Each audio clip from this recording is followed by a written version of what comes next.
Et nouvelle de Sayer Kébé, il a arrêté la grève de la faim suite à l'annonce de son procès prévu le 27 mars prochain.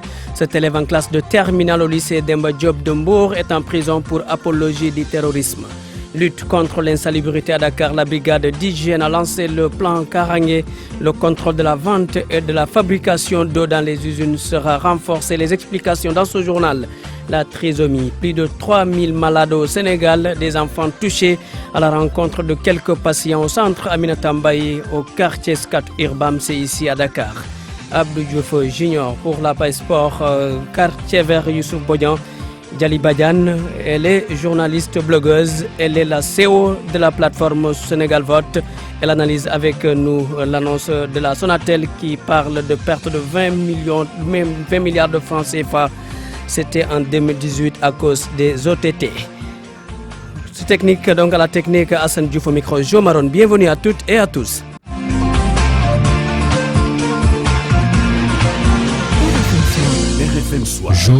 D'abord, un corps sans vie découvert à Yoli, c'est un village de la commune de Roye, dans le département de Diourbel. La gendarmerie a ouvert une enquête. Nous y reviendrons avec Babacar Diouf. Sayer Kébé a mis fin à la grève de la faim, donc il sera jugé le 27 mars prochain. Sayer Kébé est élève donc en classe de terminale au lycée Demba Diop de Mbour. Il a été arrêté pour apologie du terrorisme. Sa famille, qui s'inquiétait de son état de santé, avait alerté et promis de marcher pour un procès. Et Sayer Kébé sera finalement jugé le 27 mars prochain. Nous y reviendrons.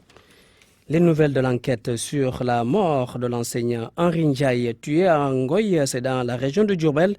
La mise en cause devant les enquêteurs n'a pas nié les faits. Des sources proches du dossier révèlent que le délit pour lequel la présumée est arrêtée, c'est le coup mortel. Détail avec Babacar Diouf. Devant les enquêteurs de la gendarmerie de Ndoulo, la présumée meurtrière de Henri Ndiaye n'a pas nié les faits. Elle a même avoué avoir accouru pour appeler les secours. Revenant sur le mobile de son geste mortel, elle aurait laissé entendre que le défunt avait fini par l'énerver, ce après moultes avertissements. C'est ainsi qu'elle lui porta le coup fatal. Ce dossier pourrait connaître des circonstances atténuantes. Selon des informations dignes de foi, le parquet n'a pas visé le meurtre. C'est plutôt un coup mortel qui a été consigné dans le dossier. Actuellement, les prévenus attendent la désignation par le tribunal d'un juge d'instruction. C'est ce qui aurait même retardé leur audition hier. Conséquence, ils ont bénéficié d'un retour de parquet. Les deux autres prévenus, interpellés pour non-assistance à une personne en danger, pourraient retrouver la liberté aujourd'hui. Tout le contraire de Mélanie, la maman de la fille, qui devrait répondre du chef d'accusation de vente illégale de boissons alcoolisées. Diourbel, RFM, Babacar Diouf. Babacar Diouf, merci. Le plan Karangé 5 a été lancé par la brigade d'hygiène de Dakar. C'était ce matin. L'objectif est de lutter contre l'insalubrité dans la capitale. Les agents du service d'hygiène qui comptent ainsi renforcer le contrôle de la vente des usines de fabrication. L'adjudant-major Alangom, chef de la sous-brigade départementale de Dakar, au micro de Mamadou Lamine Diaouné. Le plan Karanga 5 est un mécanisme conçu de façon concertée et élaborée qui s'appuie sur le partenariat avec les cultures locales pour apporter des réponses symétriques à l'agression contre l'environnement. Et vous savez, l'insalubrité est la mère de toutes les maladies. L'insalubrité est responsable de 13 millions de décès par an dans la région africaine. Et pour combattre ce phénomène et infléchir la tendance, assurer la sauvegarde de la santé et la protection de l'environnement, qu'on a initié ce plan Karangé, qui a 4 dimensions fondamentales de contrôle. La première dimension, c'est le renforcement du contrôle de la salubrité des voies publiques, mais également le contrôle de la salubrité des domiciles, mais le contrôle des formations sanitaires, pour lutter notamment contre les infections nosocomiales. C'est le système d'immunisation des professionnels de la santé qui doit être immunisé contre certaines maladies pour éviter la contamination avec le client, mais également le contrôle technique et scientifique de l'eau de boisson. Aujourd'hui, il y a une montée de ces établissements de fabrique d'eau, parfois qui ne respectent pas les normes. Donc on va faire un contrôle technique, voir les conduites d'amener, la source de production de l'eau, le système de décantation, de filtrage, de distribution, mais également faire des prélèvements, l'envoyer au laboratoire pour de l'analyse pour voir est-ce que les normes physiques, chimiques et bactériologiques qui conditionnent la production sont respectées.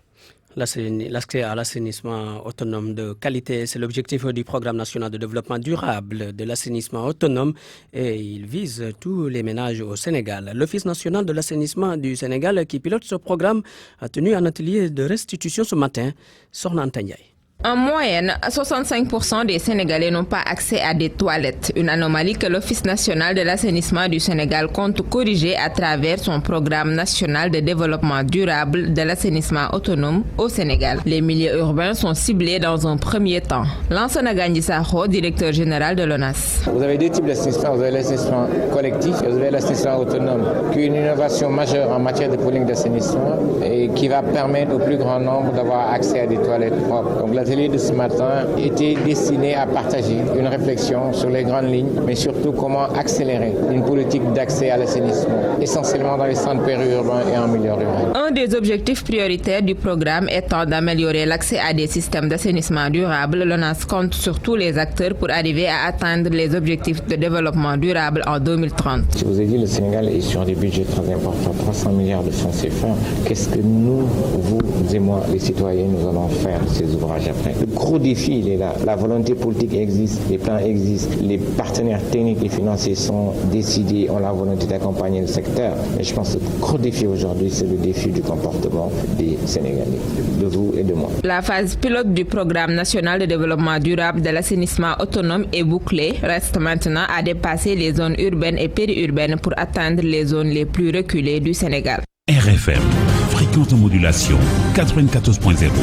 La radio en puissance. RFM Soir. Jean Mahon. Plus de 3000 personnes au Sénégal souffrent de trisomie. C'est la journée mondiale de la trisomie 21 célébrée ce jeudi à la rencontre de quelques enfants souffrant de cette maladie. Et c'est au centre Aminata Mbaye à la Skatirbam, un quartier de Dakar. Certains traînent des handicaps. Nafissatou Ndiaye. Les enfants trisomiques du centre Aminata Mbaye, tous dans la joie, mais aussi très excités, ont célébré la journée mondiale dédiée à leur maladie. Fatima Ba est atteinte de trisomie 21. Interdit. Tu as quel âge? 16 ans. Tu te débrouilles bien? Oui. Qu'est-ce que tu fais là-bas? Un peu. Et quoi encore? Un bizarre. Comment on prépare ces jus-là? Intéressé de l'eau. Avec ça. Dans un seau. Amdi, quant à lui, présente en même temps des incohérences dans le discours.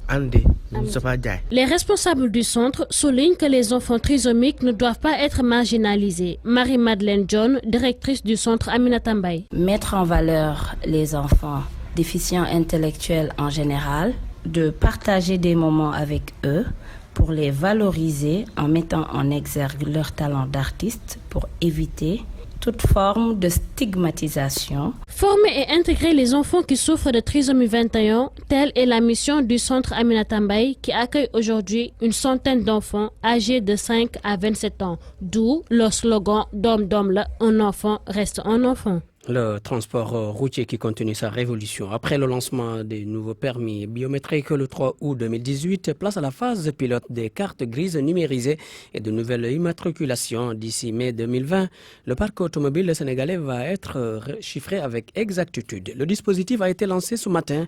C'était au CICES, Jean-Paul Ndour. 12 conducteurs de véhicules choisis au hasard, premiers récipiendaires des cartes grises biométriques et des plaques sécurisées. Mamour Mbang exprime sa joie. Pour moi, ça c'est le développement. Sincèrement parlé, on est tellement contents. C'est mieux pour nous. Bon, on a toujours des problèmes de vol de voiture, il y a partout. Mais pour le moment, avec ça, il n'y aura pas de vol de voiture. Parce qu'on a des puces, on a tout. Leur vote date, tout, société, il y a tout dedans. Un drapeau du Sénégal couplé au sigle SN à gauche, une numérotation en noir sur fond blanc au milieu, un code département et région à droite. Il faudra 2 siècles pour changer le système. Cher Omar Gaye, directeur des transports routiers. Nous avions des formats de documents de transport, on va dire très vulnérables, facilement falsifiables, qui ne donnaient pas une fiabilité quant à la gestion et même la tenue des statistiques. Avec ce système, ça nous permettra de fiabiliser tout le système. Tous les poseurs de plaques sont associés, libres aux propriétaires de véhicules d'aller chez qui ils veulent. On a adopté une démarche inclusive. Tous les partenaires qui s'adonnaient à l'activité de pose de pose de plaques en général. C'est le ministère des Transports qui donnait des agréments pour la pose de plaques. Mais avec ce nouveau système, ce n'est plus possible. On a mis en place une usine de fabrication de plaques vierges sécurisées. Pour l'instant, la direction des transports routiers possède une vingtaine de machines capables de fabriquer 160 plaques par heure. En mai 2020 ou plus tard, tout le monde devrait s'aligner sur les nouveaux standards. Le tout à 21 500. Jean-Paul Ndour, Abdou Diouf, vous avez numérisé votre Ecorex? Pas encore, mais tout ça pour va bientôt. Pas tarder. Ça va Merci pas Abdou Junior, à tout à l'heure. RFM Sport.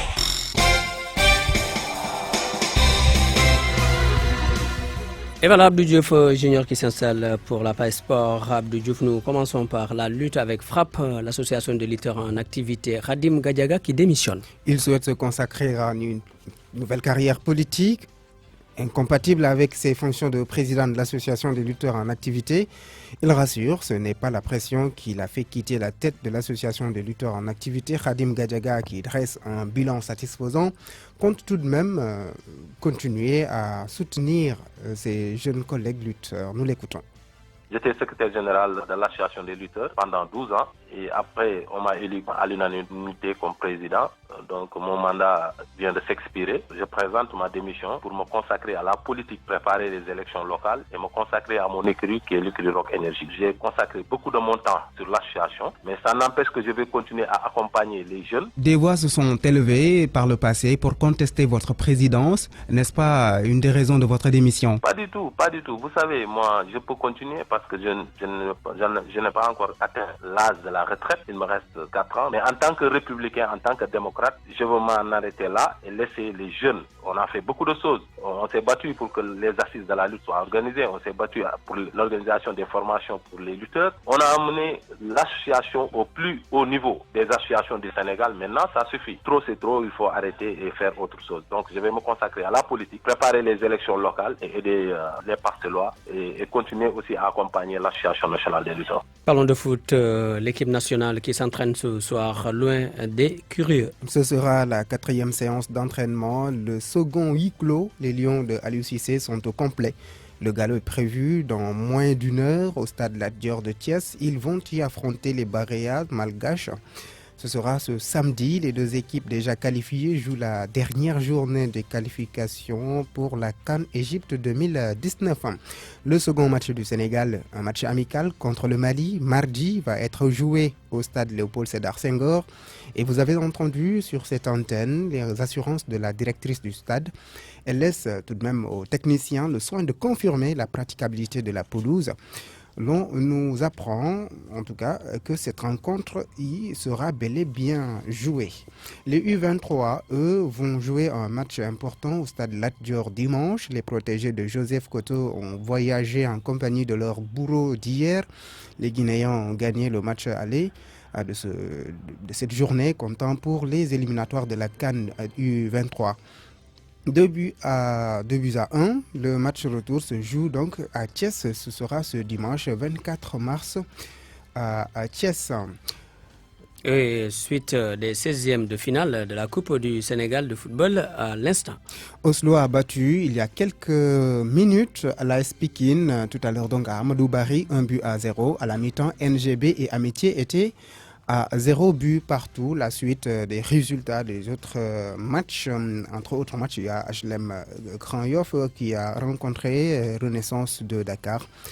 À Amadou Barry aussi, plutôt à Mawadouad, à Saint-Louis, UGB Djaraf et Linguère Étoile Lusitana. Nous y reviendrons pour les résultats.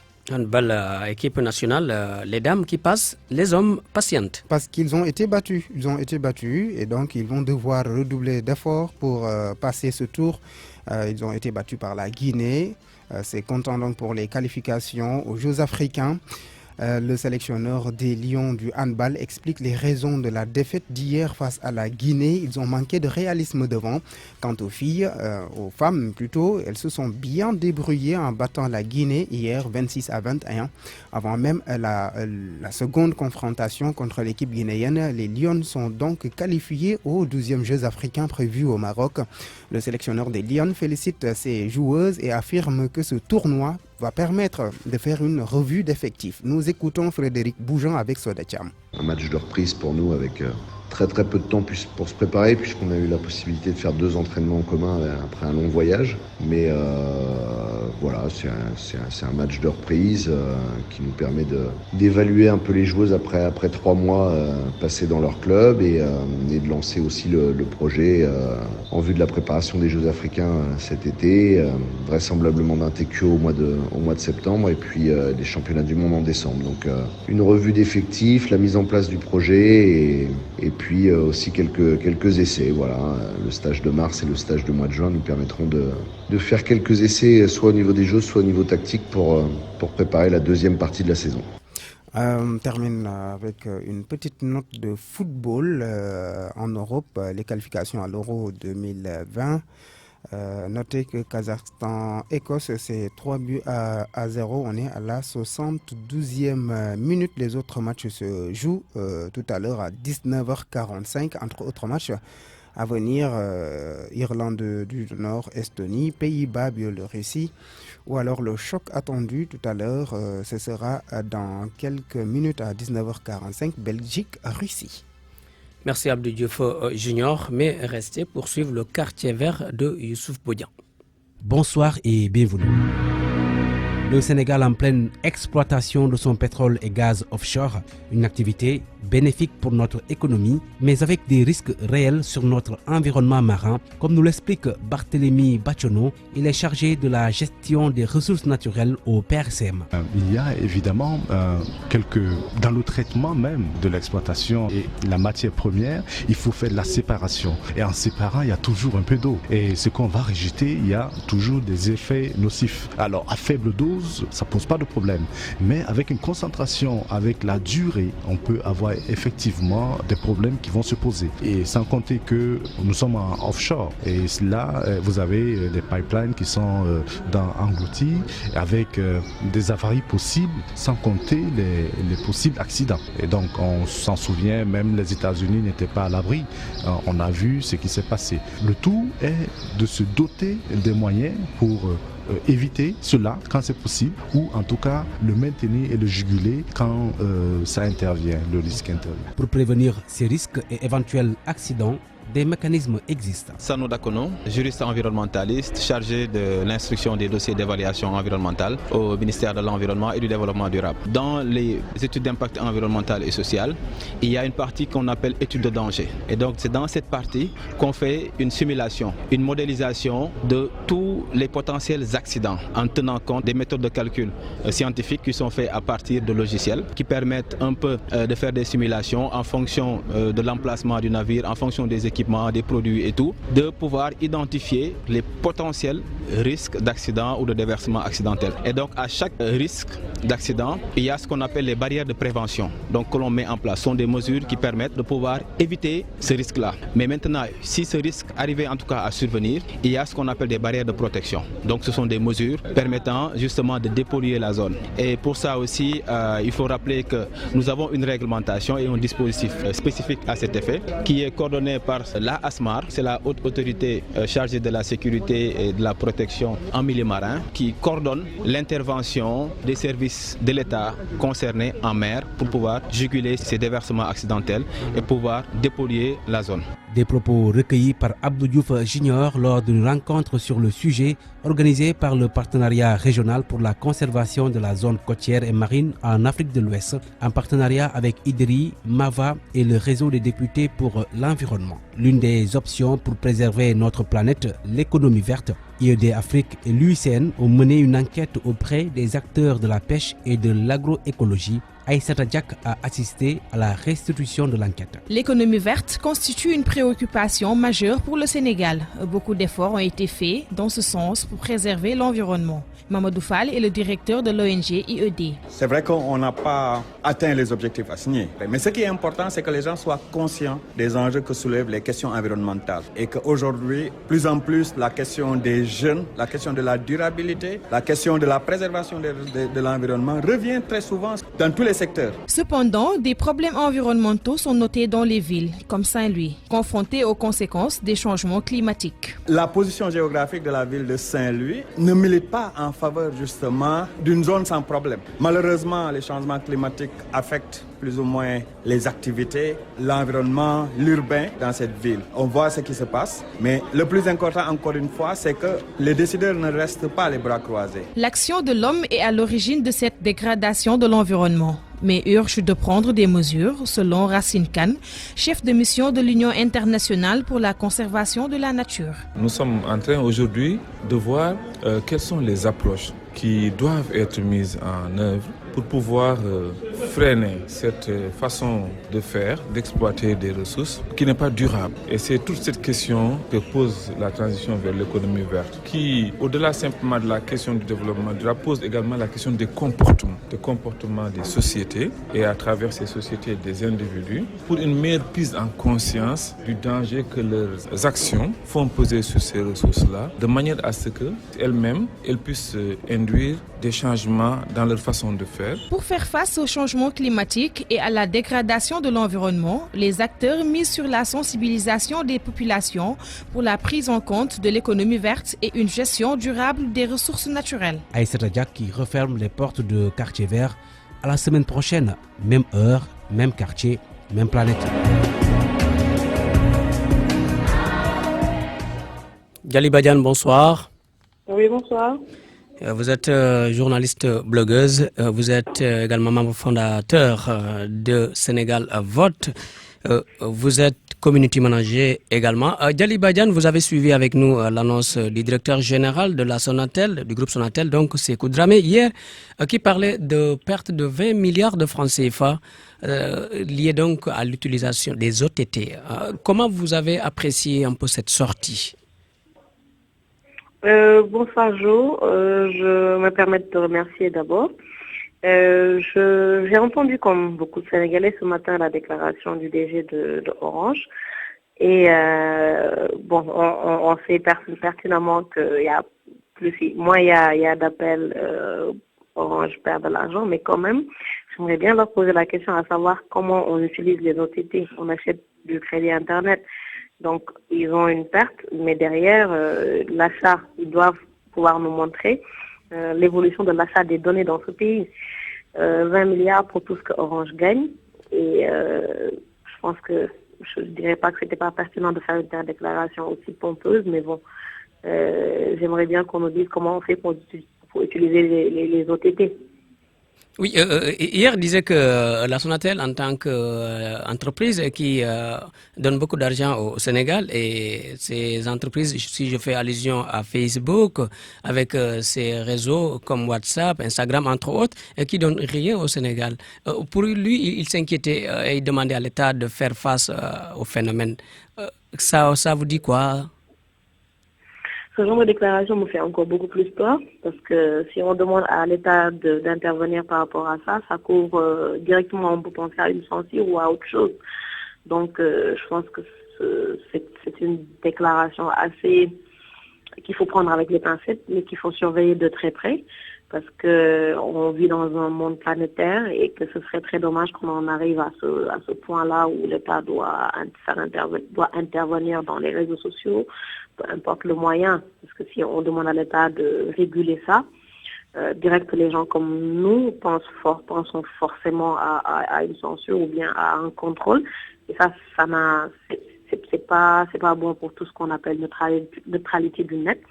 Pour nous qui travaillons essentiellement sur les réseaux sociaux, ce sera quelque chose de vraiment dommage pour un pays comme le Sénégal. La Sonatel qui annonce la possibilité de ramener tous les sites qui ont été hébergés à l'étranger à son data center, faut-il espérer? On espère, parce que pour toutes les personnes qui ont du contenu, qui ont des données, qui ont des sites internet des entreprises, il est préférable de stocker ces données au niveau local. Mais on attend de voir encore. On a inauguré leur data center il y a plus d'une année, je crois. Et depuis lors, on ne voit pas trop les Sénégalais ou bien une offre faite aux clients sénégalais pour pouvoir gérer leurs données localement. Donc on attend encore de voir, que ce soit eux ou les autres opérateurs, on nous parle toujours de data center, mais derrière, c'est quoi l'offre en tant que telle, c'est quoi l'offre sécuritaire, parce que quand on confie à quelqu'un ces données, c'est surtout le volet de sécurité qui est très regardant. Donc on attend de voir encore. Et vous, je rappelle que vous avez un site internet, djalibadiane.com. Vous avez hébergé votre site où, au Sénégal ou ailleurs? Non, ailleurs. Donc cette nouvelle, ça doit être une bonne nouvelle pour vous si vous avez la possibilité de ramener votre site ici au Sénégal, Djali Badiane. Si j'ai la possibilité de l'amener au Sénégal, je l'amènerai avec plaisir. Merci beaucoup, Djali Badiane. Je rappelle que vous êtes journaliste blogueuse et vous avez mis en place Sénégal Vote avec d'autres amis. Merci beaucoup, c'est la fin de ce journal et je rappelle les titres. Les nouvelles de Sayer Kébé, il a arrêté sa grève de la faim suite à l'annonce de son procès prévu le 27 mars prochain. Cet élève en classe de terminale au lycée Demba Diop de Mbour est en prison pour apologie du terrorisme. Lutte contre l'insalubrité à Dakar, la brigade d'hygiène a lancé le plan Karangé. Le contrôle de la vente et de la fabrication d'eau dans les usines sera renforcé. La trisomie, plus de 3000 malades au Sénégal, des enfants touchés. Nous sommes allés à la rencontre de quelques patients au centre Aminata Mbaye, au quartier Scat Urbam, c'est ici à Dakar. Abdou Diouf Junior qui vous a présenté la page sport, quartier vert Youssouf Bodian. Djali Badiane était avec nous et les journalistes blogueuses. Elle a mis en place la plateforme Sénégal Vote. Nous avons parlé avec elle de la sortie du directeur général du groupe Sonatel qui dit avoir perdu 20 milliards de francs CFA en 2018 à cause des OTT. Je rappelle que c'est entre autres les communications faites par WhatsApp, Facebook, Skype, entre autres. Ce journal a été présenté par Joe Maron Technique Hassan Diouf. Merci d'avoir suivi.